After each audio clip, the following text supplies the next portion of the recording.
English or... I fully understand Tagalog naman po. Pero kapag nagsasalita po ako ng Tagalog, minsan nabubulol. Yeah. But I'm still practicing po. Kasi kailangan po talaga yun dito sa... Perfect mo rin yan sa kapag-practice.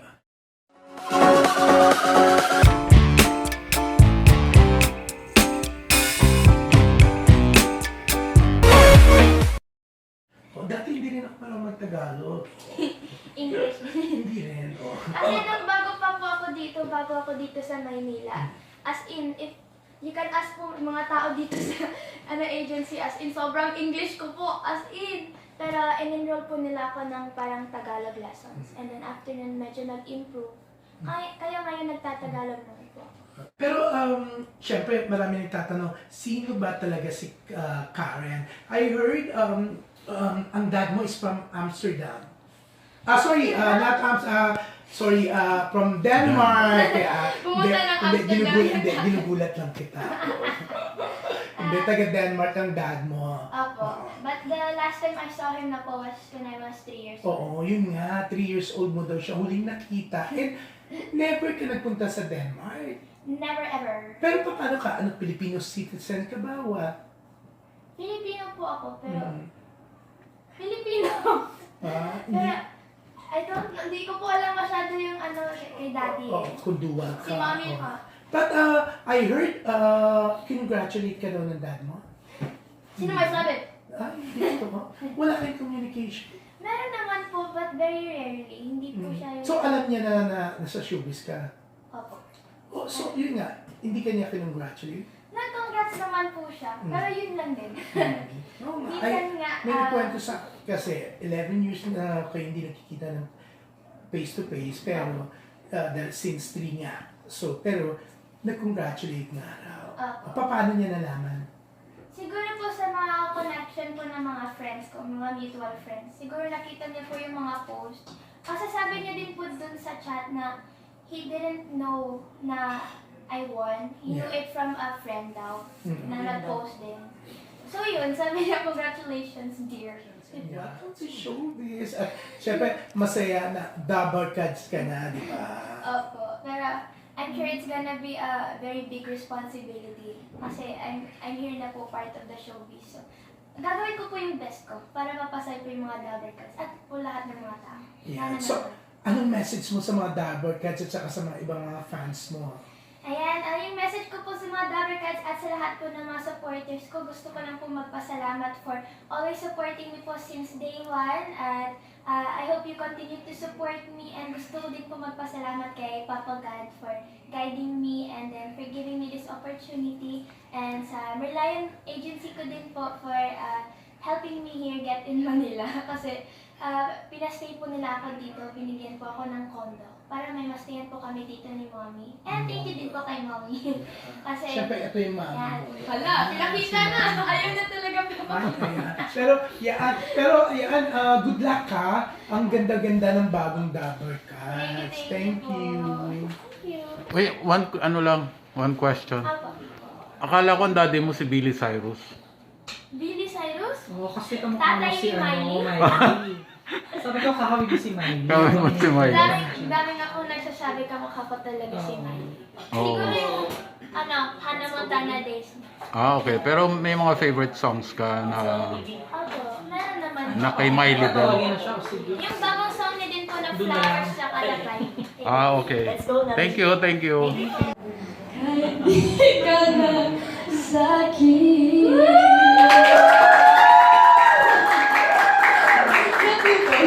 Alright, thank you so much, Karen. With that, let's all sing happy birthday to Karen. 1, 2, 3. Happy birthday to you. Happy birthday to you. Happy birthday, happy birthday, happy birthday to you. Wala, ba't di ko to alam? Siyempre, surprising. Make a wish and blow your cake. Ay po. 1 minute pa to lang. Pahiram ng cake. Pahiram ng cake. Thank you, Mariah. Thank you, Lord. Hello po. Good afternoon.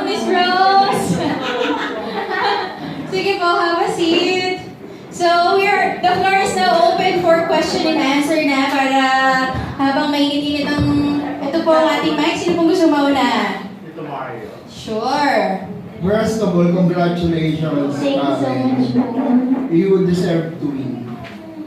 Alam mo, akala ko nung una, si Nimpoy ang mananalo kasi ang daming bumoboto sa kanya. Oo nga po eh, kasi kaya ko din base po siya sa voting. Sa YouTube po kasi. Kasi parang may mukbang vlog po kasi kami. Tapos sabi nila, padamihan ng views tsaka likes.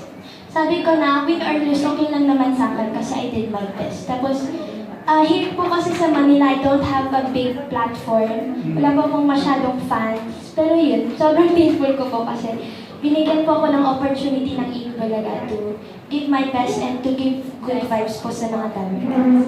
And so ngayon you'll be based na in Manila, iiwanan mo na ang Cebu. Hindi naman iiwanan, pero I will also visit Cebu naman po kapag may time. Kasi as of now po, very busy po yung schedule ng Eat Bulaga. Almost every day po talaga kami live tsaka taping din po. Kumusta naman ang pag-welcome sa iyo ng mga co-host mo?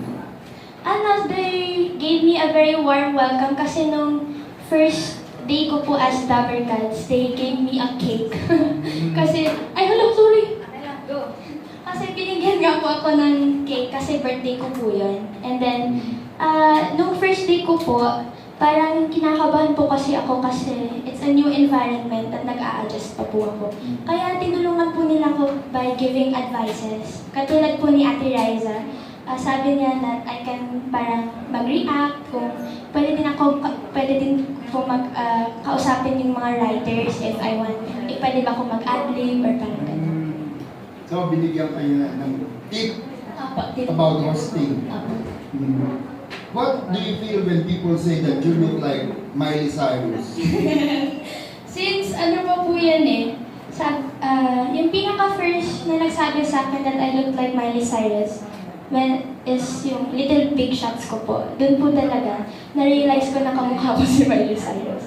Pero yun, I really appreciate naman po sa mga nagsabi na kamukha ko si Miley kasi it gives me advantage, pinapansin po ako ng mga tao.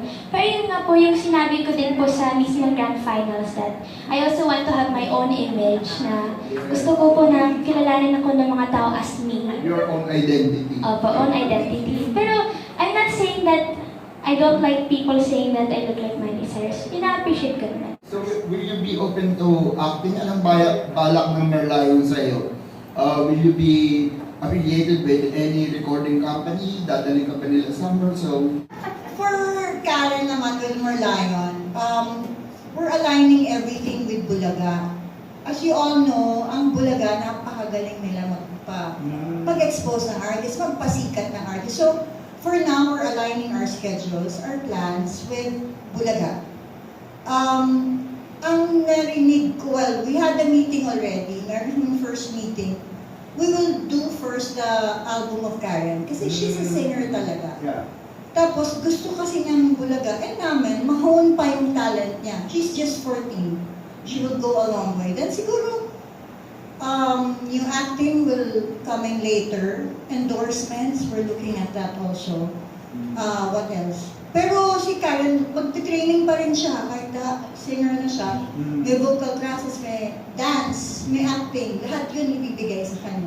Ng Merlion and ng AP. So all the workshops. All the workshops na pwedeng ibigay sa kanya. She's 14, she will go a long, long way. Tsaka mabait po si Karen, that I can attest. Parang Sa hindi dami naman. ko nang nakitang artist na, di ba? Sino yun? Wala po, hindi ko na po alam yung pangalan. Bawal pa po mag-name drop na. Hindi po. Dahil mabait po akong tao. Sige po, yun na po ang Merlion. Maraming salamat. Biglang umuong. Thank you po. Well, Thank you. good luck, Karen. I'm sure you have a long way to go. Thank you so And much. sana mamulaklak ng husto ang iyong career. Thank With the, you. with the help of Merlion, I'm sure you won't go wrong. So, the other Sana naman, naman surprise ano ba yung parang like sila Main, sila Mahaba, Jowa Pao, kumusta yung pagkikisama nila sa iyo? May separate room po kasi yung mga mismong hosts. Okay. And then, yung nag-video next po kami, meron din kaming own dressing room. Pero ayun nga po, since official na po ako na Dabber Cats, sabi po nila, if makaupo daw po ako doon sa mismong dining table ng host room, sabi nila na mahal ko daw nila. And then, belong na daw po ako as part of the EB family. So yun po, pinaupo po ako din na doon. Tapos kumain ako. Naka-face to face mo na siyempre yung Tito Vic and Joey. Opo, So, sila kumusta tatlo po. yung sila? Hindi po ko sila masyadong nakikita kasi usually nandun po sila every Saturday. Parang weekend. Opo, pero mabait naman po sila. And then, nakita ko po sila ulit nung Saturday po ng show. And then sabi po nila that I'm doing great. And then, improve lang daw. Ayan. Napapressure ka ba? Na kailangan talaga to make it big kasi nasa Itbulaga ka, parang ang laki na ng expectations sa siguro ng family mo, ng mga friends mo, na dapat sumikat ka ng gusto. To be honest po, pressuring po talaga siya eh. Especially yung first day ko po as Dabarkads. Kasi ang gagaling na din mga kasama ko, di ba, ang tagal na po nila sa Itbulaga and then I'm just starting. Pero yun nga po, I'm still adjusting and then I think I'm doing better naman po every day. So, I'm very open naman po for more improvement. And then, yung mga expectations naman po sa mga tao sa akin, I think, I am not taking it as a bad thing na I'm actually also scared of bashers. Ayun nga po. You're scared of bashers? Opo, and then there was one time, kasi nung first day ko po sa Itbulaga, ay sa dressing room po umiyak po ako kasi I was very disappointed in myself. Kasi feeling ko that I didn't do great. Hala, umiiyak ako, wait lang. Go ahead, magandang pang content yan. Yun nga, bakit feeling mo yung gano'n? Ano po kasi parang hindi ako nakabot sa mga expectations ng tao. Yung first day mo as Opo, Dabarkad? ng first day ko po. Kaya hindi ko na ano yung mga comments. Pero they said to me na panoorin mo yung sarili mo sa TV so that malaman mo kung saan yung mga mali mo and then which parts that you can improve. So ngayon okay ka na? Naka-adjust ka lang sa kanila? Masaya ka na? Opo. Kanina kasi, gusto ko malaman kasi yung jowa pa, malakas mang asar sa lahat ng ano. Opo. Experience mo na ba yun? Hindi pa naman. Ano po, they keep on teasing me with my voice.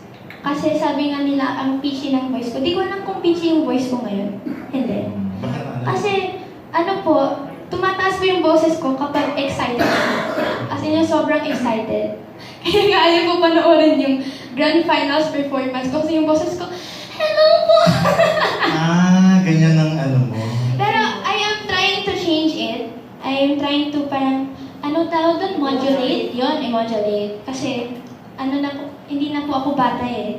And then, there are also some people that bakit daw parang yung boses ko sobrang bata na Pero dapat 14 ka pa lang naman. Bata Oo nga po eh. Pero akala ng mga ibang tao na 18 na daw ako. Actually, parang 18 pero 14 ka lang. Pero anong age mo dyan? Oo. Depende din kasi sa mga suot. And then the way they style. Okay. Last na lang, anong pinakamasakit na nabasa mo sa bashers aside from feeling mo na disappoint mo yung sarili mo at yung ibang tao? Wala naman po. I think wala masyadong ano. Basta naiyak ka lang. Naiyak lang ako kasi disappointed nga po ako sa sarili ko. Kasi parang hindi ko abot yung mga standards nila. Pero it was my first day so it's ano naman, acceptable. Pero dapat hindi na po ganun after kapag ano na ako eh, sa Itbulaga. Dapat masanay na ako sa mga flow nila and how they... Kasi iba po kasi yung the way mag-hosting ng Itbulaga. Kasi ano po, they don't base po talaga sa script na makita niyo po sa teleprompter. Yes. Sobrang ad-lib po talaga if hindi niyo po mapansin. As in, ad-lib lang po talaga. Pero hindi naman nila pinapa-feel sa'yo yun, syempre. Oh, hindi naman po. Sobrang bait po talaga ng mga co-host na kasama ko. They make me feel welcome. Ayun. Okay, thank you very much and good luck sa career.